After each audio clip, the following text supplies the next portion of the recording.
फर्ज नमाजों के बाद जो दुआएं पढ़ी जाती हैं, फर्ज नमाजों के बाद जो दुआएं पढ़ी जाती हैं, उन दुआओं में एक दुआ अल्लाह के नबी सल्लल्लाहु अलैहि वसल्लम ने ये भी सिखलाई कि लोगों तुम ये दुआ पढ़ा करो, अल्लाहुम्मा इन्नी अस्अलुका इल्मन नाफिआ व रिज़्क़न तय्यबा व अमलन मुतक़ब्बला। इल्म की अहमियत का अंदाजा आप लगाइए। हर फर्ज नमाज के बाद जो दुआएं पढ़ी जाती हैं हदीसों से साबित हैं, अस्तगफिरुल्लाह, अल्लाहुम्मा अंतस सलाम व मिनकस सलाम, अल्लाहुम्मा इन्नी अला ज़िक्रिका व शुक्रिका व हुस्न इबादतिक, आयतल कुर्सी, कुल औज़ु बिरब्बिल फलक, कुल औज़ु बिरब्बिन नास, कुल हुवल्लाहु अहद। जो दुआ ला इलाहा इल्लल्लाह वहदहु ला शरीका लह, लहुल मुल्क व लहुल हम्द व हुवा अला कुल्लि शैइन कदीर, जो ये दुआएं पढ़ी जाती है फर्ज नमाजों के बाद, उन्हीं फर्ज नमाजों के बाद अल्लाह के नबी ने ये भी दुआ बताई कि ये दुआ भी पढ़ा करो, अल्लाहुम्मा इन्नी अस्अलुका इल्मन नाफिआ, आय अल्लाह मैं तुझसे सवाल करता हूं ऐसे इल्म का जो नफा बख्श हो, ऐसा इल्म अता फरमा जो नफा दे, जो प्रॉफिट लाभ पहुंचाए, हमें ऐसे इल्म से नवाज जो नफा बख्शे, व रिज़्क़न तय्यबा, और अल्लाह ऐसा रिस्क हमें अता फरमा जो पाकीज़ा हो, हलाल रोजी अता फरमा। दिन भर में 5 मर्तबा अगर कोई शख्स ये दुआ पढ़ेगा तो हराम रोजी की तरफ कभी बढ़ेगा? कितना इल्म से उसको नवाजा जाएगा। आय अल्लाह मुझे ऐसा इल्म अता फरमा जो नफा बख्श हो, व रिज़्क़न तय्यबा, और ऐसा रिज़्क़ अता फरमा जो हलाल हो, जो पाकीज़ा हो, व अमलन मुतक़ब्बला, और ऐसे अमल की मुझे तौफीक दे जो काबिल कबूल हो, जो भी अमल करूं वो कबूल हो जाए। ऐसा अमल हम ना करें जो कबूल ही ना हो। ऐ अल्लाह मुझे ऐसे अमल करने की तौफीक अता फरमा जो शर्फ कबूलियत बख्शा जाए, जो हम करें और फौरन कबूल हो जाए। ये दुआ सिखलाई मोहम्मद रसूलुल्लाह ने। उस शख्स ने ये दुआ बताई जो खुद अनपढ़ था, वो जिसने कभी मदरसे में तालीम हासिल नहीं की, जिसने कभी किसी के सामने जानुए तलम्मुस तह नहीं किया, उसने हमें ये दुआ बताई।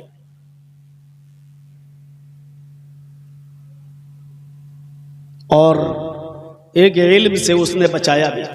ये भी कहा कि हर इल्म फायदेमंद नहीं है, इसलिए जब दुआ मांगो कि अल्लाह मुझे इल्म नफा बख्श इल्म अता फरमा, तो ये भी कहो और पनाह भी मांगो अल्लाह से,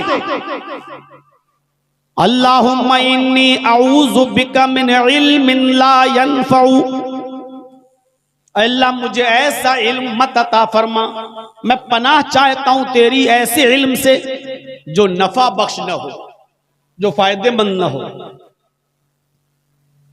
दो तरीके के इल्म हो गए, एक इल्म से नफा पहुंचता है और एक इल्म वो है जो नफा नहीं पहुंचाता है। वो कहीं भी हो सकता है, वो दुनियावी इल्म भी हो सकता है और दीनी इल्म भी हो सकता है। दुनियावी इल्म आपने हासिल करके MBBS डॉक्टर बन गए, MS डॉक्टर बन गए, अब आप सबको लूट रहे हैं। 1000-2000 रुपए प्रॉफिट ले लीजिए, लेकिन मरने के बाद भी आप लाश को वेंटिलेटर पर रखे हुए हैं।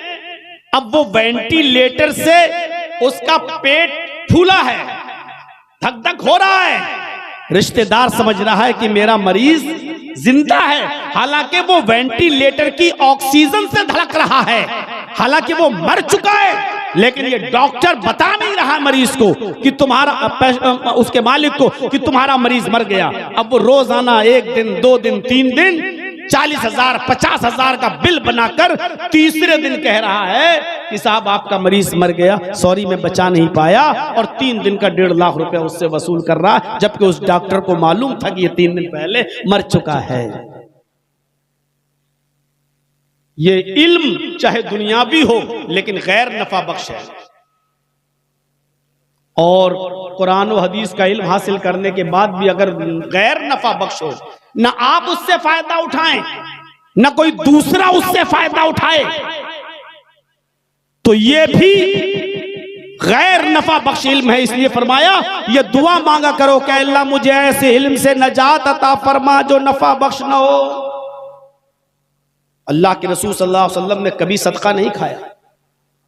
एक बार आपके नवासे ने सदके का एक खजूर उठाया और मुंह में रखा तो अल्लाह के रसूल सल्लल्लाहु अलैहि वसल्लम ने अपने नवासे का मुंह खोला और कहा कख कख, फेंको फेंको, थूको थूको। हजरत हसन या हुसैन ने उसको थूक दिया। आपने फरमाया सदका आले रसूल पर हराम है, हमारी नस्ल, हमारे खानदान, हमारे अहले बैत में कोई भी सदका नहीं खा सकता है, निकालो इसको।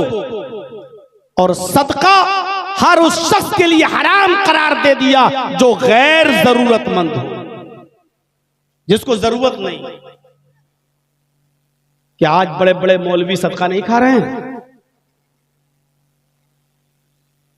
आइए आप, हम वेस्ट यूपी के, मगरबी यूपी के अमीर हैं, तस्दीक देते हैं, तौसिया लिखते हैं। कितने ऐसे लोगों को हम पकड़ते हैं जिनके यहां कोई इदारा नहीं है और वो अपने इदारे के नाम चंदा कर रहे हैं। फोन लगा के पूछता हूं तो पता चला कि उस बस्ती में कोई इलाका, कोई इदारा ही नहीं है।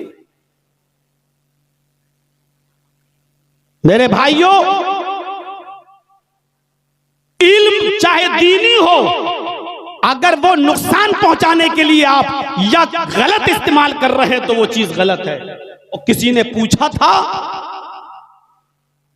कि दुनिया में सबसे ज्यादा ताकतवर चीज क्या है? जवाब दिया लोहा। कहा सही बोले हो, लोहे से भी ज्यादा ताकतवर चीज क्या है?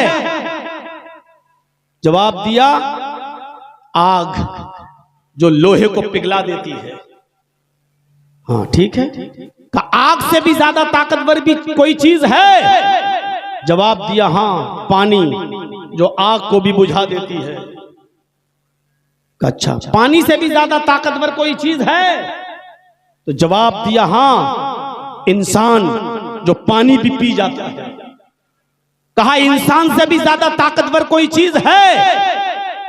तो जवाब दिया हाँ, मौत, जो इंसान को भी खा जाती है। कहा मौत से भी ज्यादा ताकतवर कोई चीज है? जवाब दिया हाँ, सदका, जो मौत को टाल देता है। अच्छा, सदके से भी ज्यादा ताकतवर कोई चीज है? तो उस आदमी ने जो मौलवी से जलता था वो बोला हाँ। का क्या? का सदके से भी ज्यादा ताकतवर चीज है मौलवी, जो सदका भी खा जाता है। जलता था वो मौलवी से। का सदके से भी ज्यादा ताकतवर चीज है कोई? कहा क्या? का मौलवी, जो सदका भी खा जाता है। उसने कहा देखो, दुनिया की सबसे ज्यादा ताकतवर चीज मौलवी है। मैं ऐसे दिल जले इंसान को बताना चाहता हूं कि मौलवी भी गलत हो सकता है, डॉक्टर भी गलत हो सकता है, दीन की तालीम हासिल करने के बाद भी आदमी बिगड़ सकता है, और दुनियावी तालीम हासिल करने के बाद भी आदमी बिगड़ सकता है। कसूर तालीम का नहीं है, कसूर हुसूले इल्म को गलत तरीके से, गलत नीयत से हासिल करने का है। अगर आप छुरी बनाते हैं तो कसूर छुरी बनाने वाले का नहीं है, कसूर छुरी इस्तेमाल करने वाले का है। वो छुरी सब्जी काटने के लिए इस्तेमाल कर रहा है या किसी आदमी का मर्डर करने के लिए इस्तेमाल कर रहा है। छुरी बनाने वाला गलत नहीं है, छुरी का इस्तेमाल करने वाला गलत हो सकता है। अगर वो सब्जी काट रहा है तो ठीक, और अगर वो किसी इंसान का मर्डर कर रहा है तो गलत। इसी तरीके से इल्म, ना इंग्लिश इल्म बुरा है, ना दुनियावी इल्म बुरा है, ना दीनी इल्म बुरा है, बल्कि उस इल्म को हासिल करने वाला किस इल्म का इस्तेमाल कैसे कर रहा है, ये चीज देखी जाएगी मेरे भाई। यही जबान है। सुभान अल्लाह, अल्हम्दुलिल्लाह कहिए तो अच्छी चीज है, और इसी जबान से कहिए तेरी माँ का, तेरी बहन का, तो यही जबान बुरी चीज। जबान बुरी नहीं है, जबान का इस्तेमाल जबान को अच्छा या बुरा बनाता है। इल्म बुरा नहीं है, इल्म का इस्तेमाल इंसान को अच्छा या बुरा बनाता है। इसीलिए अल्लाह के नबी सल्लल्लाहु अलैहि वसल्लम ने इल्म दीन को इतनी अहमियत दी, फरमाया मन खराजा फी इल्म जो इल्म के रास्ते में निकला, जो इल्म को हासिल करने के लिए निकला, वहुवा फी सबीलिल्लाह, वो जब तक इल्म हासिल करता है वो अल्लाह के रास्ते में होता है। वो जब तक इल्म हासिल करता है वो अल्लाह के रास्ते में होता है, उसको फी सबीलिल्लाह रहने का सवाब मिलता है, वो अल्लाह के रास्ते में है। हत्ता यरजिआ, यहाँ तक कि वो हुसूल इल्म के बाद अपने घर लौट ना आए। ये मदरसों में पढ़ने वाले बच्चे जब तक मदरसों में पढ़ेंगे फी सबीलिल्लाह, ये अल्लाह के रास्ते में हैं, ये अल्लाह के रास्ते में, और जब ये पढ़कर अपने घर पहुंच जाएंगे, अपने घर लौट जाएंगे, तब तक ये अल्लाह के रास्ते में रहेंगे। इसीलिए अल्लाह के नबी जनाब मोहम्मद रसूलुल्लाह सल्लल्लाहु अलैहि वसल्लम ने इल्म दीन की अहमियत को इस अंदाज से पेश करते हुए फरमाया कि अद्दुनिया मलऊनतुन व मलऊनुम मा फीहा, पूरी की पूरी दुनिया मलऊन है, पूरी की पूरी दुनिया काबिले लानत है, पूरी की पूरी दुनिया मलऊन है। मलऊनतुम मलऊनुम मा फीहा, और जो कुछ भी इस दुनिया में है सब कुछ मलऊन है, लानत है उस पर, जो कुछ भी दुनिया में है। इल्ला ज़िक्रुल्लाहि ताला व मा वाला, तिर्मिज़ी के अल्फाज, अल्लाह के नबी फरमाते हैं सिर्फ अल्लाह का जिक्र ऐसी चीज है जो काबिले लानत नहीं है, मलऊन नहीं है। वह आलिमन औ मुतअल्लिमन, और इस दुनिया में इल्म हासिल करने वाला आलिम और इल्म हासिल करने वाला मुतअल्लिम यानी सीखने वाला और इल्म दीन सिखाने वाला, इन दोनों को छोड़कर पूरी सारी चीज मलऊन है। यानी हर वो तालीम, हर वो चीज जो आपको अल्लाह से दूर कर दे वो मलऊन है दुनिया की। इससे आप अंदाजा लगा सकते हैं कि इल्म की कितनी अहमियत है, इल्म का कितना बड़ा मकाम है। एक हदीस में अल्लाह के नबी फरमाते हैं इन्नल्लाह व मलाइकतहु व अहलस समावाति वल अर्ज़, अल्लाह भी, फरिश्ते भी, और जितनी मखलूक दुनिया में रहती है, अहलस समावाति वल अर्ज़, आसमान वाले भी और जमीन वाले भी, ये सब हत्ता नमलता फी जोहरिहा, यहां तक के सुराखों में रहने वाली चींटियां भी, वह हत्तल हूत, और समंदर में तैरने वाली मछलियां भी, युसल्लूना अला मुअल्लिमिन नासी खैरा, इल्म हासिल करने वाले, इल्म पढ़ने वाले और पढ़ाने वालों के लिए दुआएं करते रहते हैं। अल्लाह भी, फरिश्ते भी, जमीन और आसमान की सारी मखलूक भी, यहां तक के चींटियां भी अपनी सुराखों में, और समंदर की मछलियां भी इल्म हासिल करने वालों के लिए सब दुआएं करते रहते हैं। इससे आप बहुत बखूबी अंदाजा लगा सकते हैं कि इल्म की अहमियत क्या है। आइए अब थोड़ा सा मैं रुख बदलता हूं आपका। नबी अकरम पर सबसे पहली जो आयतें नाजिल हुई उसका ताल्लुक भी इल्म से। गौर कीजिए, तौहीद के बगैर कोई इस्लाम नहीं ला सकता, मुसलमान नहीं हो सकता। जब तक वो ला इलाहा इल्लल्लाह मुहम्मदुर रसूलुल्लाह न पढ़ ले, इस्लाम में दाखिल नहीं हो सकता। और इस्लाम में दाखिल होने के बाद पहली चीज इकामिस सला, नमाज कायम करो, फिर इता इस ज़कात दो, फिर सौमी रमजान, रमजान के रोजे रखो, फिर वल हज, हज करो, खाने काबा की ज़ियारत। ये चीजें इस्लाम की बुनियाद हैं और इस्लाम इन्हीं पर टिका हुआ है।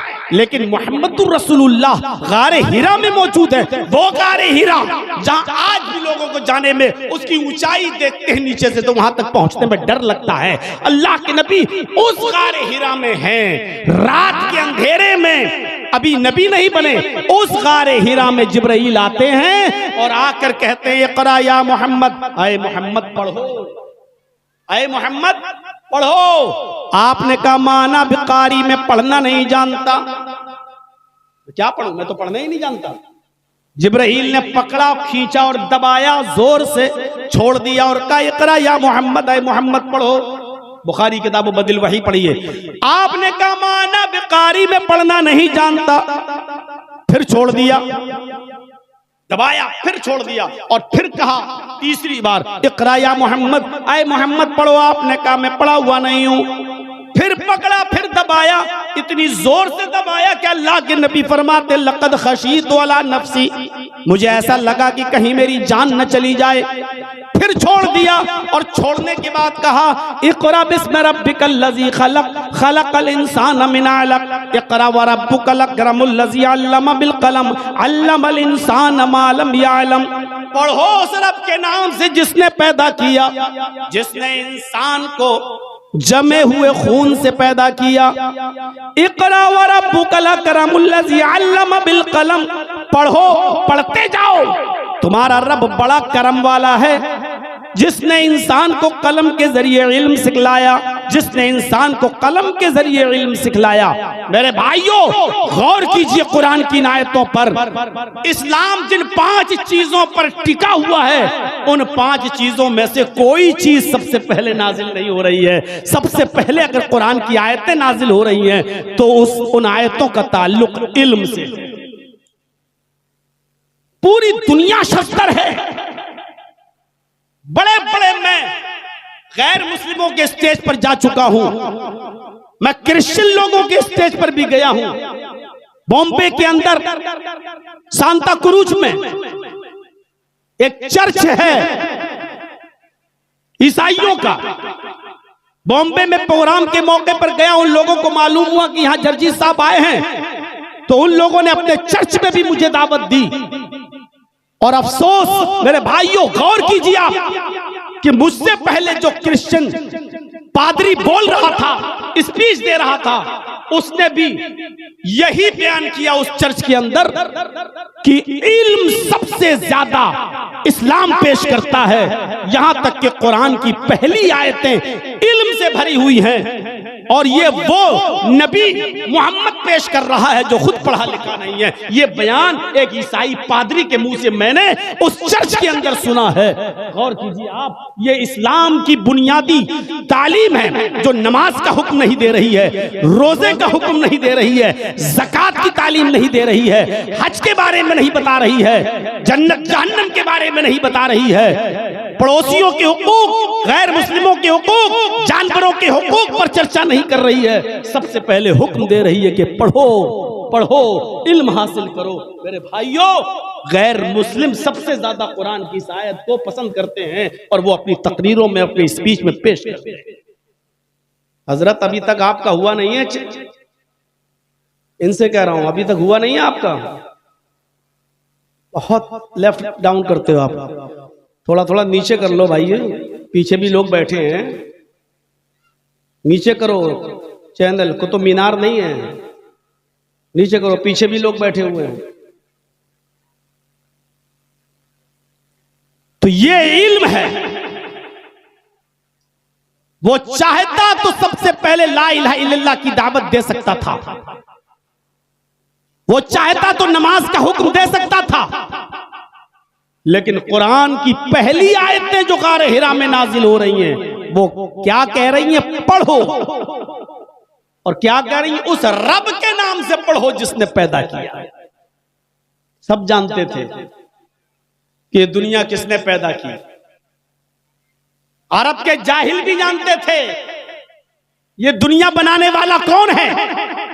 आज के मौजूदा इस दौर में एक पढ़ा लिखा और अंग्रेजी जबान का एक्सपर्ट जावेद अख्तर जैसा आदमी नहीं समझ पा रहा है कि ये दुनिया कैसे बनी, किसने बनाई, बनाने वाला कौन, उसका मुनकिर। लेकिन अरब के जाहिल जानते थे कि ये दुनिया बनाने वाला कौन है। अरब के लोग अल्लाह का इनकार नहीं करते थे, कतई इनकार नहीं करते थे। कुरान उनके बारे में कहता है, आए मोहम्मद सल्लल्लाहु अलैहि वसल्लम आप इनसे पूछो मन खलक़स समावाति वल अर्ज़, जमीन व आसमान का खालिक कौन है, तो ये यही जवाब देंगे अल्लाह। इनसे पूछो कि आसमान से बारिश कौन बरसाता है, ये यही जवाब देंगे अल्लाह। इनसे पूछो कि युखरिजुल हय्य मिनल मय्यति व मिनल मय्यति, इनसे पूछो कि जिंदा से मुर्दा को और मुर्दा से जिंदा को कौन निकालता है। अंडे से मुर्गी का बच्चा और मुर्गी से अंडा, जानदार से बेजान चीज और बेजान से जानदार चीज कौन निकालता है। तो ये यही जवाब देंगे, अल्लाह। अल्लाह का इनकार नहीं करते थे, वो भी जानते थे कि एक छोटी सी सुई और माचिस का खोखला जब बगैर किसी बनाने वाले के नहीं बन सकता, तो ये जमीन, ये आसमान, ये चांद, ये सितारे, ये सूरज, ये सैयारे, ये कहकशाएं बगैर बनाने वाले के कैसे वजूद में आ जाएगा, बगैर बनाने वाले के कैसे अमल में आ जाएगा। अरब के लोग भी जानते थे कि ये दुनिया ऐसे ही नहीं बन गई, ये चांद, ये सूरज, ये सितारे, ये सैयारे, ये आसमान से बारिश ऐसे ही नहीं बन गई, इनका बनाने वाला कोई है। इसलिए का पढ़ो उस रब के नाम से जिसने पैदा किया। ये सबसे पहले कुरान की आयतें नाजिल हुई और हमें तालीम से जोड़ रही है, इल्म से जोड़ रही है। ये इल्म बढ़ता गया, लोग तालीम हासिल करते गए। अब आगे का मरहला देखिए, जंग होती है, जंगे बद्र। उस जंगे बद्र के अंदर 70 काफिर मारे जाते हैं और 70 ही काफिर कैद किए जाते हैं। अब मैं रुख बदल रहा हूं, दीनी तालीम के बारे में सुन लिया, अब आइए ये दीन ही, यही कुरान और हदीस हमें दुनियावी तालीम की तरफ भी मोड़ रहा है।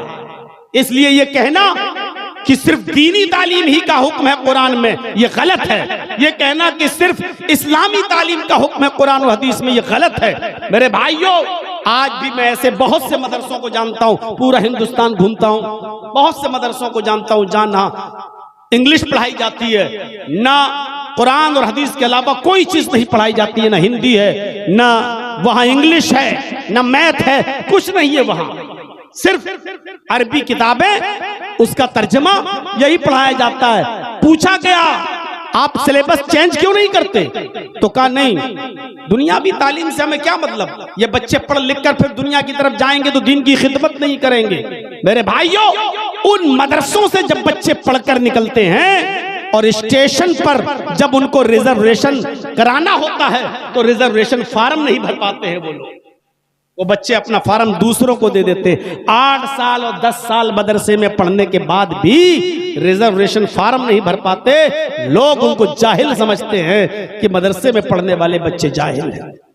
हमारा नजरियाती इख्तिलाफ किसी से हो सकता है, लेकिन शमाइल नदवी जैसे लोग भी मौजूद हैं जो मदरसे से पढ़ के निकले, नदवा के फारिग हैं, लेकिन इंग्लिश में उन्होंने अपने बाप जावेद अख्तर तक को हरा दिया। वो इंग्लिश जिसको फख्र था उस पर, यूएस और यूके जब जाता था जावेद अख्तर, तो वहां के लोग भी उसकी इंग्लिश सुनकर हड़बड़ाते थे और डिक्शनरी खोल के देखते थे कि जावेद अख्तर को इतनी अच्छी इंग्लिश इंडिया में रहने के बाद कहां से आ जाती है। ऐसा पढ़ा लिखा और अंग्रेजी का ज्ञानी और अंग्रेजी जानने वाला आदमी शमाइल नदवी की एक अंग्रेजी नहीं समझ पा रहा है और बार बार पूछ रहा है, साहब ये आप कोई आसान जुमले इस्तेमाल नहीं कर सकते हैं क्या, आप इसको थोड़ा सा आसान जुमलों में नहीं बोल सकते हैं। मैं आपका सही बात तो यह है कि मैं आपकी ये इतनी डिफिकल्ट इंग्लिश समझ नहीं पा रहा हूं। मदरसे के बच्चे जब दुनियावी इल्म हासिल करने पे आते हैं तो दीन के साथ साथ दुनियावी इल्म में भी पुख्ता होते हैं। मेरे भाइयों, हमारा उनसे नजरियाती इख्तिलाफ हो सकता है, लेकिन इस बात में मैं उनसे सहमत हूं कि दीन के साथ साथ दुनियावी इल्म भी हासिल करना इंतहाई जरूरी है। और हमें अपने मुल्क में रहना है तो दीन के साथ साथ दुनिया को भी लेकर चलना पड़ेगा। कुरान हमें कहीं नहीं रोकता है कि दीन के साथ साथ आप दुनियावी इल्म हासिल न करें, बल्कि अल्लाह ने फरमाया आखिरत भी मांगो और दुनिया भी मांगो। ये नहीं कहा, दुनिया को मलून कह दिया, लेकिन ये नहीं कहा कि दुनिया को छोड़ दो, बल्कि कहा कि दुनिया में भी बहुत सी अच्छी चीजें हैं, उनको लो, पकड़ो, हासिल करो। एक दुआ सिखलाई अल्लाह ने। जिन लोगों ने उम्रा किया होगा उनको मालूम होगा कि मुस्तलजिम से लेकर हजरे अस्वद जहां मौजूद है, इस कोने से लेकर इस कोने तक हजरे अस्वद तक आते वक्त जोर से हर आदमी को यही दुआ पढ़ना पड़ती है, चाहे वो उम्रा करने गया हो, चाहे वो हज करने गया हो, उसको ये दुआ पढ़ना पड़ती है। रब्बना आतिना फिद दुनिया हसनतन व फिल आखिरति हसनतन व क़िना अज़ाबन नार। रब्बना आतिना फिद दुनिया हसनतन व फिल आखिरति हसनतन व क़िना अज़ाबन नार। ऐ हमारे रब, हमें तू दुनिया की अच्छाइयाँ अता फरमा और आखिरत की अच्छाइयाँ भी अता फरमा, आखिरत की भलाइयाँ भी अता फरमा। व क़िना अज़ाबन नार, और हमको जहन्नम के अजाब से बचा ले, हमको जहन्नम के अजाब से नजात अता फरमा। अल्लाह ने तो दुआ सिखलाई बाकायदा कि दुनिया भी हासिल करो और आखिरत की तमन्ना भी करो। अल्लाह आखिरत की भलाइयां अता फरमा। आतिना फिद दुनिया हसना, और दुनिया की भलाइयां भी अता फरमा, और इसको दुआ करार दिया, ये दुआ मांगा करो। आप दुनिया के बगैर आखिरत नहीं बना सकते। वो मौलवी होंगे जो कहते होंगे दुनिया छोड़ दो, दुनिया से बिल्कुल कतई ताल्लुक हो जाओ। अरे आप बगैर दुनिया के चल ही नहीं सकते, लेकिन दुनिया को जरूरत के तहत इस्तेमाल करो। मैं इसकी एक मिसाल देता हूं, आपकी अकल में आएगी वो मिसाल। आपके पास झोंपड़ी है, घर नहीं है रहने के लिए, सऊदीया चले गए, दुबई चले गए, गल्फ कंट्री चले गए, 5-6 साल वहां काम किया, आपने कमाया, मेहनत करके लाए। अब आपको लगा कि अब हमारे पास पैसा हो गया, घर बनवाओ। अब आप अपने गांव में आके घर बनाते हैं, तो ईमानदारी के साथ बताइए, आप जब अपना घर बनाते हैं तो उसी घर में टॉयलेट बनाते हैं कि नहीं बनाते हैं? हालांकि आप टॉयलेट में 24 घंटे नहीं रहते हैं, लेकिन टॉयलेट भी आपके घर का एक हिस्सा है। आप टॉयलेट में जाते भी हैं, आपको पेशाब लगा, आपको लेटरिन की हाजत है, तो आप जाते भी हैं और थोड़ी देर बैठते भी हैं उसमें, 5 मिनट 10, चाहे कितना खूबसूरत टॉयलेट बना लो आप, लेकिन आप 5, 10, 15 मिनट से ज्यादा उसमें नहीं रहेंगे।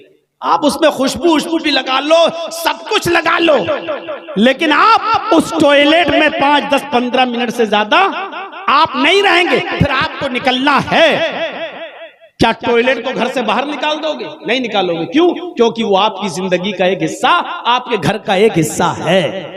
लेकिन टॉयलेट को आप जरूरत के वक्त इस्तेमाल करते हैं, हर वक्त नहीं। दुनिया की यही मिसाल है। आप जिस तरह टॉयलेट को नहीं निकाल सकते हो, आप दुनिया से कतई ताल्लुक नहीं हो सकते हो। जिस तरह जरूरत के तहत आपको टॉयलेट इस्तेमाल करना पड़ता है, उसी तरीके से जरूरत के तहत आपको दुनिया का इस्तेमाल करना पड़ेगा। आपको उसका इस्तेमाल करना पड़ेगा। अब कोई ये कहे कि दुनिया छोड़ दो, तो ये बिल्कुल ऐसे ही है कि घर में टॉयलेट न बनाओ, टॉयलेट हटा दो। आप नहीं हटा सकते, भले ही वो आपकी जरूरत का हिस्सा 24 घंटे उसमें नहीं रहते, उसी तरीके से आपको भी इस दुनिया में हमेशा नहीं रहना है। हमें और आपको आखिरत का सफर करना है, लेकिन आखिरत में अपना घर बनाने के लिए इसी दुनिया में भेजा गया है। इस दुनिया को हमें इस्तेमाल करना पड़ेगा, तौअन औ करहन, चाहे खुशी से इस्तेमाल करो और चाहे आप बददिली से इस्तेमाल करो, लेकिन इस्तेमाल करना पड़ेगा।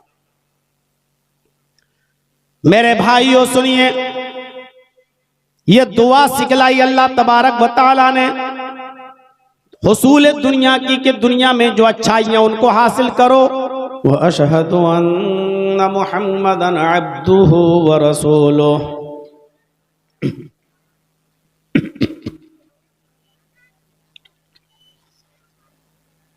अम्मा बाद फ़इन्न खैरल हदीस किताबुल्लाह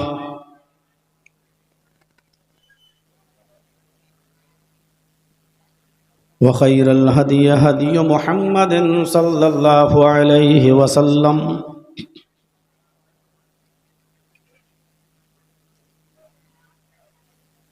व शर्रुल उमूरि मुहदसातुहा व कुल्लु मुहदसतिन बिदअह वकुल्ल बिदअतिन ज़लालह वकुल्ल ज़लालतिन फिन्नार।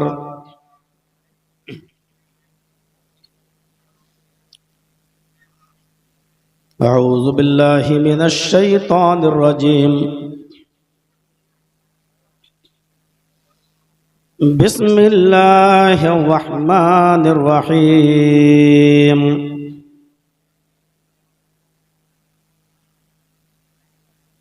इक़रा बिस्मि रब्बिकल्लज़ी खलक़ खलक़ल इंसान मिन अलक़। इक़रा व रब्बुकल अकरमुल्लज़ी अल्लम बिल क़लम अल्लमल इंसान मा लम यअलम।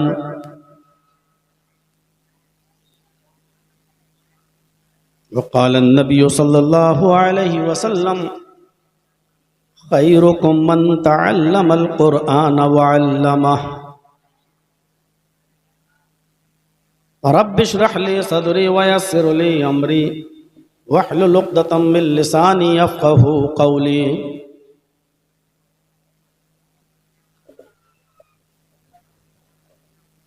इस अज़ीमुश्शान इजलास की सदारत और निज़ामत का फरीज़ा अंजाम दे रहे थे फ़ज़ीलतुल शेख मौलाना उबैदुल्लाह सलफ़ी हफ़िज़हुल्लाह, जो काफ़ी देर से स्टेज पर तशरीफ़ फरमा थे और अभी वो मुझसे बोल के गए हैं कि चाय पीने के लिए जा रहा हूँ। बहुत देर से स्टेज पर बैठे हुए मैं थक गया हूँ, थोड़ा सा टहल लूँ, चहलकदमी कर लूँ।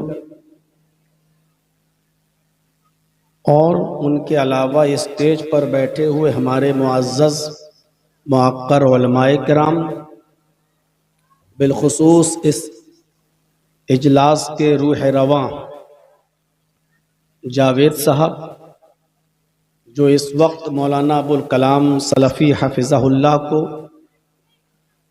छोड़ने के लिए, उनको विदा करने के लिए गाड़ी तक गए हुए हैं, क्योंकि उनकी अभी 1:25 की ट्रेन है बरहरवा से।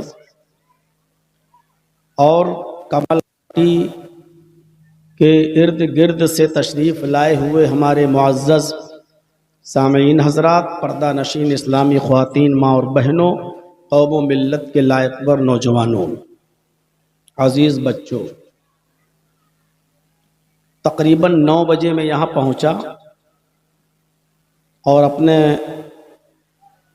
मोहतरम दोस्त और भाई जनाब मुस्लिहुद्दीन,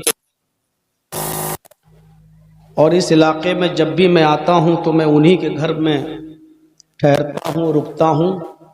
ये बहुत पुराने ज़माने की बात है और वो ये अब तक वहीं पर मौलाना अबुल कलाम सल्फ़ी साहब भी मौजूद थे, आए, जावेद साहब भी वहाँ तशरीफ़ लाए जो इस मदरसे के नाज़िम हैं, और बैठकर गुफ्तगू हुई कि किस टॉपिक पर बोला जाए, क्या गुफ्तगू की जाए। तो अबुल कलाम साहब से कहा गया कि आप रमज़ान का महीना आ रहा है, उसके ताल्लुक़ से कुछ बोलें। और हमारे लिए ये मशवरा हुआ कि इल्म के ताल्लुक़ से, तालीम के ताल्लुक़ से मुसलमानों में इल्म की कितनी ज़रूरत है,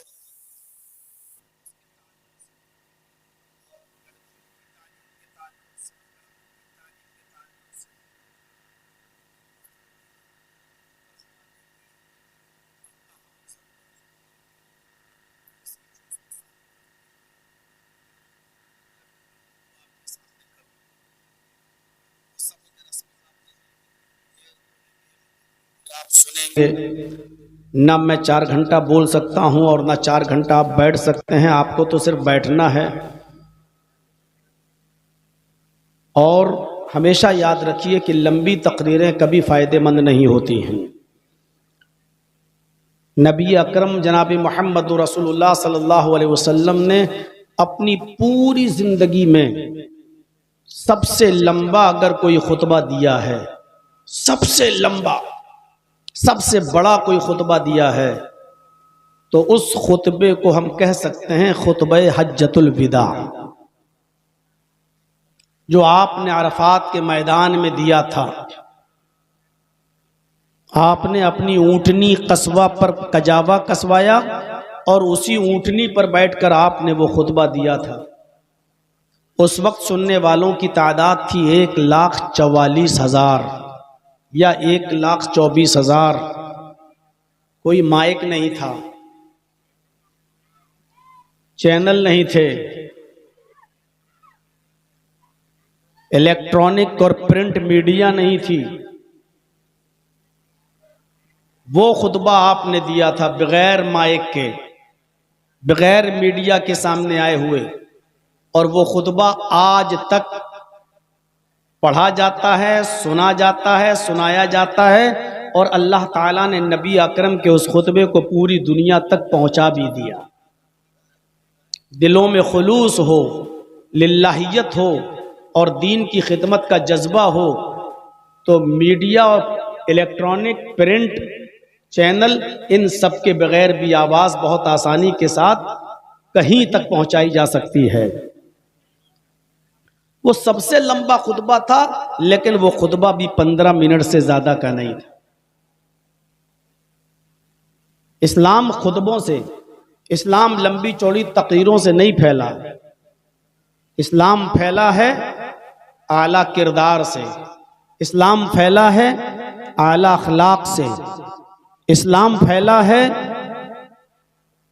नबी अकरम सल्लल्लाहु अलैहि वसल्लम की अखलाकी जिंदगी को देखकर, आपका किरदार देखकर, आपका करैक्टर देखकर। अल्लाह से दुआ है कि अल्लाह आलमीन हमें भी वही किरदार अपनाने की तौफीक अता फरमा और हमारे जरिए भी इस्लाम की नशो नुमा फरमा। मेरे भाइयों, ये जामिया सलफिया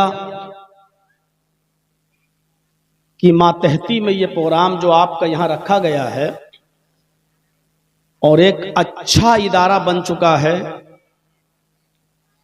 और बच्चे इस इदारे से फारिग भी हो रहे हैं। इल्म का एक सरचश्मा है। अल्लाह रब्बुल आलमीन इसको हरा भरा रखे और हासिदीन के हसद से बचाए। इसी मदरसे में एक दौर था कि मौलाना मोहम्मद इस्माइल साहब भी इसी मदरसे के सदर मुदर्रिस रह चुके। और जब भी मेरा जो प्रोग्राम हिरनपुर में होता था तो मैं मुस्लिहुद्दीन साहब के यहाँ रुकता था। वो 5 मिनट ही के लिए सही, 10 मिनट के लिए सही, लेकिन मौलाना मोहम्मद इस्माइल साहब हमसे मुलाकात के लिए ज़रूर आते थे। वो आकर कहते भी थे कि मैं काफ़ी बीमार हूँ, जर्जीस में ज़्यादा देर स्टेज पर नहीं बैठ सकता और आपको वक्त लास्ट में मिलेगा, इसलिए मैं उतनी देर स्टेज पर नहीं रह सकता, इसलिए मैं आपके पास मिलने के लिए चला आया ताकि आपसे मुलाकात हो जाए। वो बेचारे 10 मिनट 5 मिनट के लिए ज़रूर हमसे मुलाकात के लिए आते थे, एक कप चाय बैठकर पीते थे। आज वो हमारी नज़रों के सामने नहीं हैं, हमारे सामने नहीं हैं, अल्लाह की रहमत को प्यारे हो चुके हैं। उनकी इल्मी काविशें, उनके ज़रिए पढ़ाए गए बच्चे जब जब भी तकरीरें करेंगे, तहरीरें लिखेंगे, दावत व तबलीग का फरीज़ा अंजाम देंगे, इंशाअल्लाह शेख मोहम्मद इस्माइल रहमतुल्लाह अलैह के लिए सदक़े जारिया होगा, उनको सवाब पहुँचेगा। हमारी दुआ है अल्लाह से कि अल्लाह आलमीन मोहम्मद इस्माइल रहमतुल्लाह अलैह की कब्र को नूर से भर दे, उनके गुनाहों को माफ़ फरमा दे। बशरी लग़ज़शें हुई हैं तो उनके गुनाहों को माफ़ फरमा दे और आला इल्लीन के अंदर उनको जगह अता फरमा, उनको ग़रीक़ रहमत फरमा, उनके पसमानदगान को सब्र जमील अता फरमा। इल्म बाकी रहता है, इंसान तो इस दुनिया से चला जाता है, उसने जो इल्मी कारनामे अंजाम दिए वो बाकी रहता है। और इल्म की हमें और आपको बहुत सख्त ज़रूरत है। मैं शुरुआत तो करूंगा दीनी इल्म से, लेकिन दीनी इल्म के साथ साथ हमें दुनियावी इल्म की भी उतनी ही ज़रूरत है। इसलिए कोई आज हमारी तकरीर को ये न समझे कि मैं सिर्फ कुरान और हदीस का इल्म हासिल करने के लिए आपसे कह रहा हूं। हमारी बातों में अभी बातें आगे बढ़ेंगी। इल्म दीन के साथ साथ दुनियावी इल्म भी उसमें शामिल है। और जब कोई शख्स कुरान का इल्म हासिल करेगा तो उसको दुनियावी इल्म की जरूरत पड़ेगी ही पड़ेगी। बगैर दुनियावी इल्म के वो कुरान को नहीं समझ सकता। वो बातें बाद में आएंगी। इल्म की अहमियत का अंदाजा आप इस बात से लगाएं कि इल्म की अहमियत वुजदान से पता चल जाती है। अब आप समझ रहे होंगे ये वुजदान कौन सी बला है। अपने आप से एक जाहिल आदमी हो, अंगूठा टेक हो, दस्तखत भी करना ना जानता हो, किसी स्कूल में, मकतब में, प्राइमरी स्कूल में भी उसने पढ़ा ना हो, पूरी तरीके से जाहिल हो।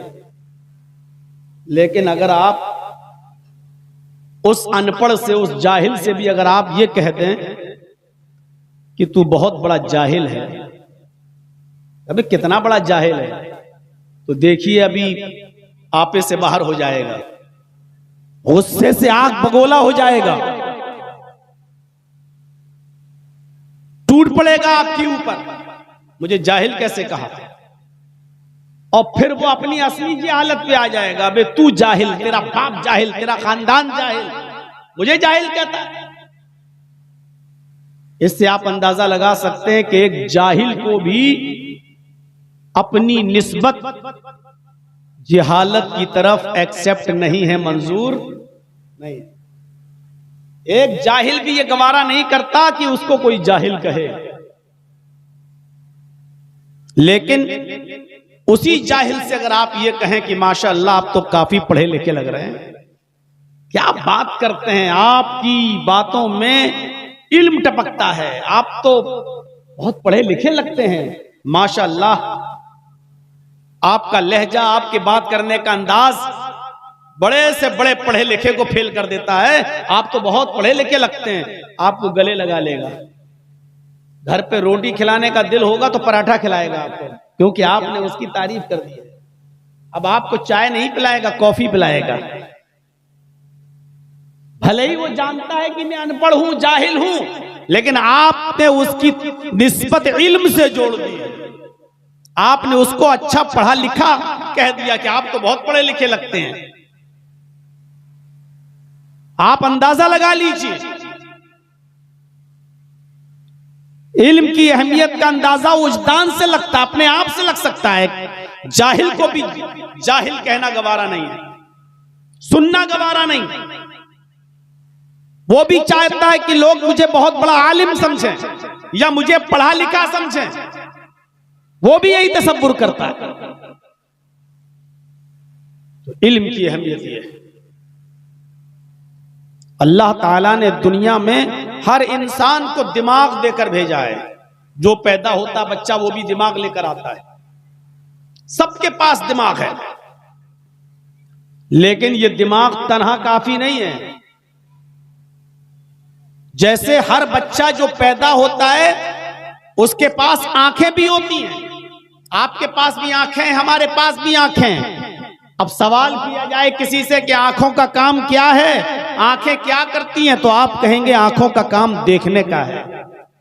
सब यही जवाब देंगे, आंखों का काम देखने का है। लेकिन मैं अगर आपसे ये कहूं, अगर आंखों का काम देखने का है और आंख देखने का काम करती है, जर्जीस के सामने जितने लोग इस जामिया सल्फिया के ग्राउंड में बैठे हुए हैं सब दिखाई दे रहे हैं।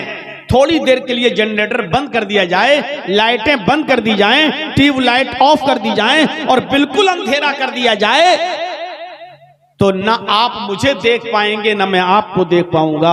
अगर आंख का काम देखने का है तो फिर आंख ये काम करना बंद क्यों कर देती है?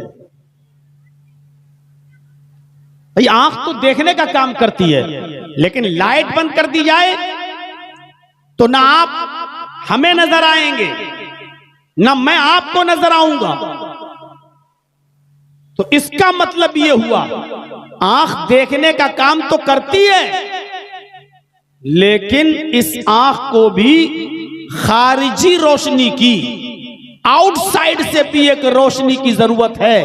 जब तक वो रोशनी इस आंख को नहीं मिलेगी, आंख भी देखने का काम नहीं कर सकती। इसी तरीके से दिमाग का काम सोचने का है, लेकिन तन्हा दिमाग काफी नहीं है। इस दिमाग को भी सोचने और समझने के लिए खारिजी चीज की जरूरत है, और वो चीज है इल्म। जिस तरह आंख खारिजी रोशनी के बगैर देख नहीं सकती, उसी तरीके से ये हमारी अक्ल, हमारा दिमाग बगैर इल्म के उसके असली नताइज तक नहीं पहुंच सकता है। इस दिमाग को भी अक्ल की जरूरत है। इसीलिए कुरान करीम ने बार बार कहा है, अफला याकिलून अफला ताकिलून, क्या तुम्हें अकल नहीं है, क्या तुम्हें शऊर नहीं है, क्या तुम अकल से काम नहीं लेते हो, क्या तुम गौर फिक्र नहीं करते हो। बार बार कुरान की आयतें पढ़ेंगे आप, बार बार कुरान कह रहा है क्या तुम्हारे पास अकल नहीं है, क्या तुम अकल से काम नहीं लेते हो, क्या तुम सोचते नहीं हो, क्या तुम्हें इस बात का इल्म नहीं है। यानी इस दिमाग को भी सोचने और समझने के लिए इल्म की जरूरत है। और इल्म की अहमियत का अंदाजा आप इस बात से लगाएं कि नबी अकरम सल्लल्लाहु अलैहि वसल्लम जब इस दुनिया में आए, बावजूद इसके कि आप पढ़े लिखे नहीं थे, आप उम्मी थे, अनपढ़ थे। जैसे मां के पेट से जो बच्चा पैदा होता है वो पढ़ना लिखना नहीं जानता, ऐसे ही मोहम्मद रसूलुल्लाह भी पढ़ना लिखना नहीं जानते थे। पैदा हुए तो 2 महीने पहले बाप का इंतकाल हो चुका, 6 साल के हुए तो मां भी इस दारे पानी से कूच कर गई, 8 साल के हुए तो दादा भी खैराबाद कहकर चले गए, दादा भी इस दुनिया में न रहे, पढ़ाए कौन। और जिस माहौल में आप पैदा हुए अरब के मक्के में, उस वक्त मक्के के इल्म की पोजीशन, इल्म का स्टेटस ये था कि पूरे मक्के में 17 या 18 लोगों से ज्यादा कोई पढ़ना लिखना नहीं जानता। पूरे मक्के के अंदर पढ़ने लिखने का रवाज नहीं था। जैसे मां के पेट से बच्चा पैदा होता है, उन लोगों को उसी तरीके से अनपढ़ रहने में फख्र होता था कि मैं वैसे हूं उम्मी। वो अपने आप को उम्मी कहलाते थे। कुरान ने मोहम्मद रसूलुल्लाह को भी फरमाया कि हमने उम्मियों के अंदर एक रसूल भेजा, उन्हीं में से हुवल्लज़ी बअस फिल उम्मीईन रसूलन मिनहुम, अल्लाह वो है कि जिसने अनपढ़ों के अंदर एक रसूल भेजा, उन्हीं में से, उम्मियों के अंदर एक रसूल भेजा, उन्हीं में से। इससे पता चलता है कि अरब का मिजाज और मक्के का मिजाज अनपढ़ रहने का था। पूरे मक्के में 17 और 18 से ज्यादा, 17 या 18 लोगों से ज्यादा कोई पढ़ना लिखना नहीं जानता था। लेकिन आपको इल्म से इतनी मोहब्बत थी, नबी बनने के बाद, रसूल बनने के बाद आपको इल्म से ऐसा शौक़ था, आपको इल्म से ऐसी मोहब्बत थी कि आप इल्म की ज्यादती की दुआएं मांगा करते थे और पढ़ा करते थे, रब्बी ज़िदनी इल्मा, इलाहुल आलमीन मेरी इल्म में ज्यादती अता फरमा। अल्लाह के नबी उठते बैठते चलते फिरते ये दुआ पढ़ते रहते थे, और रब्बी ज़िदनी इल्मा, अल्लाह मेरे इल्म में ज्यादती अता फरमा। नबी होकर, रसूल होकर आप इस दुआ को पढ़ा करते थे, रब्बी ज़िदनी इल्मा। जो बच्चे मदरसों में पढ़ते हैं और जो स्कूलों में पढ़ते हैं, कॉलेज में पढ़ते हैं, उन बच्चों को भी इस दुआ को अपना वजीफा बनाना चाहिए उठते बैठते चलते फिरते वो भी ये दुआ पढ़ते रहा करें, रब्बी ज़िदनी इल्मा, अल्लाह मेरे इल्म में ज्यादती अता फरमा, अल्लाह मुझे इल्म से नवाज, अल्लाह मुझे इल्म अता फरमा। नबी अकरम ये दुआ पढ़ा करते थे, रब्बी ज़िदनी इल्मा, आय अल्लाह मेरे इल्म के अंदर ज्यादती अता फरमा।